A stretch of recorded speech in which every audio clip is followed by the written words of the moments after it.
Good morning students. आज हम पढ़ रहे हैं कार्य एवं खेल में अंतर। से पहले हम देखेंगे कार्य तथा मनोरंजन अथवा खेल है क्या।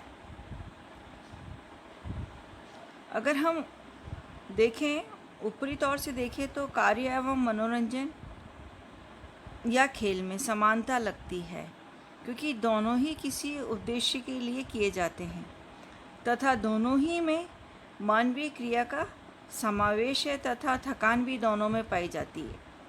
लेकिन इस समानता के होते हुए भी इन दोनों में पर्याप्त अंतर है। कार्य में वांछित विषय की प्राप्ति के लिए क्रियाएं केंद्रित की जाती हैं। इसमें विषयकर्ता की क्रियाओं को निर्देशित एवं समन्वित किया जाता है, जबकि खेल में कर्ता से संबंधित होता है तथा उसके लिए ही किया जाता है। अर्थात कार्य का संपादन कार्य के विषय के द्वारा होता है तथा खेल में खेलकर्ता की आत्मगत इच्छा से ही खेल की क्रिया का परिचालन होता है।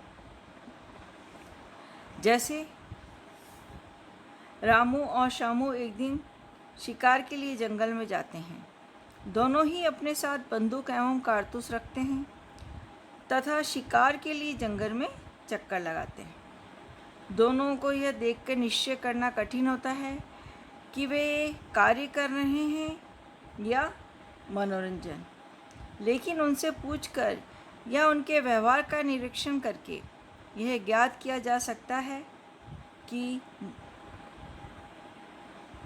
श्यामू मनोरंजन के लिए शिकार को गया है। वह किसी भी जानवर के मारने में अनुभव रखता है तथा यदि कोई शिकार हाथ से निकल भी जाता है तो उसे कोई दुख नहीं होता। जबकि श्यामू इसलिए शिकार करने गया है कि उसे अच्छा बड़ा जानवर मिले, जिससे अधिक सामग्री मिले और उसको अधिक से अधिक मुनाफा मिले। वह अच्छे से अच्छा शिकार कर लेना चाहता है। यहाँ श्यामू कार्य कर रहा है क्योंकि उसका शिकार का उद्देश्य है, उसकी क्रिया का विषय है, अर्थात अच्छे जानवर का शिकार प्राप्त होना।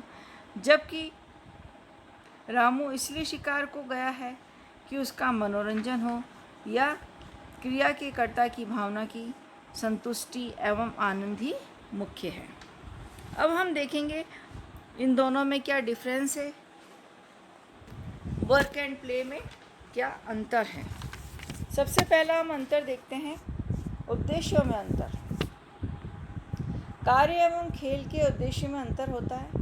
कार्य कभी भी केवल कार्य के लिए नहीं किया जाता, इसके पीछे धन अर्जित करना या यश प्राप्त करने की भावना होती है।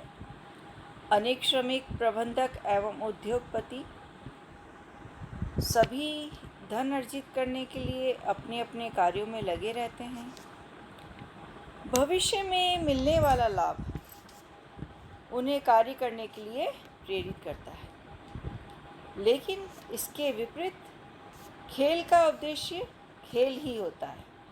वह खेल के लिए खेला जाता है और खेल से प्राप्त होने वाला आनंद एवं अनुभव होने वाला सुख ही उद्देश्य है। खेल में भी विपक्षी को हराने का उद्देश्य होता है, अतः उद्देश्य के आधार पर अंतर करना ठीक नहीं है। लेकिन यह देखें कि जीतने वाला क्या पाता है तथा हारने वाला क्या खोता है, तो इसके उत्तर में किसी ठोस या वास्तविक वस्तु को पाना या खोना नहीं मिलता। अगर हम ड्राइवर की बात करें तो ड्राइवर के अनुसार खेल के उद्देश्य काल्पनिक जगत के उद्देश्य होते हैं तथा काम के उद्देश्य वास्तविक जगत के उद्देश्य होते हैं। नेक्स्ट है खेल का कार्य विरोधी होना। कुछ व्यक्ति खेल को कार्य का विरोधी भी मानते हैं कि खेलने में जो शक्ति एवं समय लगता है उससे कार्य पर विपरीत प्रभाव पड़ता है तथा कार्य कम होता है।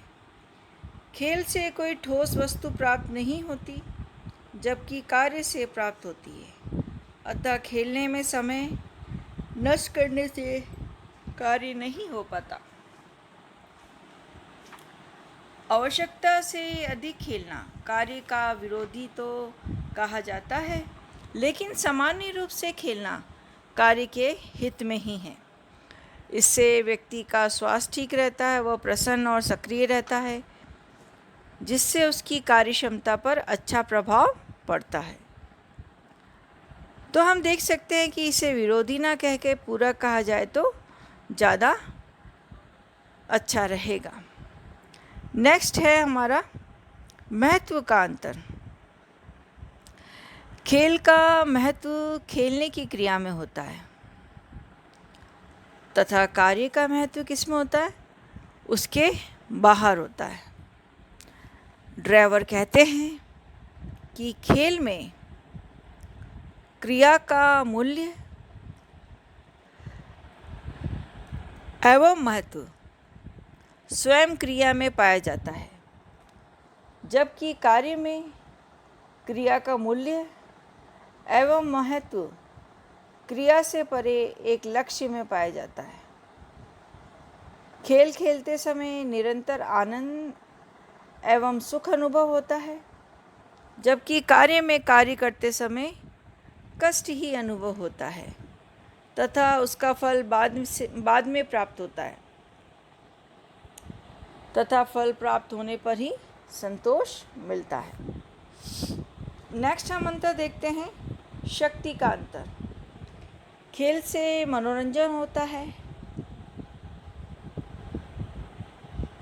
तथा थकान दूर होती है। कार्य करने में कोई शक्ति को खेल द्वारा पूरा किया जाता है। इसका यह आशय नहीं है कि खेलने में कोई शक्ति नहीं लगती या कोई थकान नहीं होती। खेलने में भी शक्ति का उपयोग होता है तथा थकान भी होती है, लेकिन वह काम की थकान से भिन्न होती है। यही कारण है कि दिन भर परिश्रम करने के बाद भी शाम को व्यक्ति खेलना पसंद करता है। इससे शारीरिक एवं मानसिक स्वास्थ्य ठीक रहता है। साथ ही कार्य में कुशलता बनाए रखने के लिए खेलना भी आवश्यक है। नेक्स्ट हम देखते हैं परिणाम प्राप्ति की अवधि में अंतर। खेल एवं कार्य से प्राप्त होने वाले परिणामों की अवधि में अंतर होता है। खेल का उद्देश्य सुख प्राप्त करना एवं मनोरंजन करना होता है। यह खेलते ही प्राप्त होना प्रारंभ हो जाता है, लेकिन कार्य में फल तत्काल प्राप्त नहीं होते, बल्कि कार्य समाप्त होने में या कभी कभी काफ़ी विलंब से प्राप्त होते हैं। अतः कार्य से सुख भविष्य में प्राप्त होता है तथा कभी कभी वांछित उद्देश्य की पूर्ति न होने पर भी सुख के स्थान पर दुख भी मिलता है। नेक्स्ट हम देखते हैं मनोवृत्तियों में अंतर। कार्य एवं खेल में भिन्न भिन्न प्रकार की मनोवृत्तियाँ पाई जाती हैं। मनुष्य में खेलने के प्रति स्वाभाविक प्रेम है तथा वह अपनी इच्छा से खेलना पसंद करता है। वह सुविधा अनुसार कोई ना कोई खेल खेलकर संतुष्ट होना चाहता है, जिसकी वह स्वयं व्यवस्था कर लेता है। उसका खेलने में ज़्यादा मन लगता है। खेल में मन लगाने के लिए किसी विशेष प्रयास की आवश्यकता नहीं होती, लेकिन इसके विपरीत कार्य बाध्यता से किया जाता है तथा उसमें मन लगाने के लिए विशेष प्रयास करना पड़ते हैं। कार्य को भली प्रकार से करने का उसका उत्तरदायित्व होता है, लेकिन यदि खेल ठीक से नहीं खेलता तो उसके लिए वह किसी के प्रति उत्तरदायी नहीं होता। कार्य में मनुष्य को एक मानसिक बोझ अनुभव होता है अतः उससे बचने की प्रवृत्ति रखता है, जबकि खेलने से बचने का प्रयास नहीं करता। तो इस तरह से हमने देखा कि कार्य एवं खेल में क्या अंतर हैं, उद्देश्यों में अंतर हैं, खेल का कार्य विरोधी होना, महत्व का अंतर, शक्ति का अंतर, परिणाम प्राप्ति की अवधि में अंतर और मनोवृत्तियों में अंतर।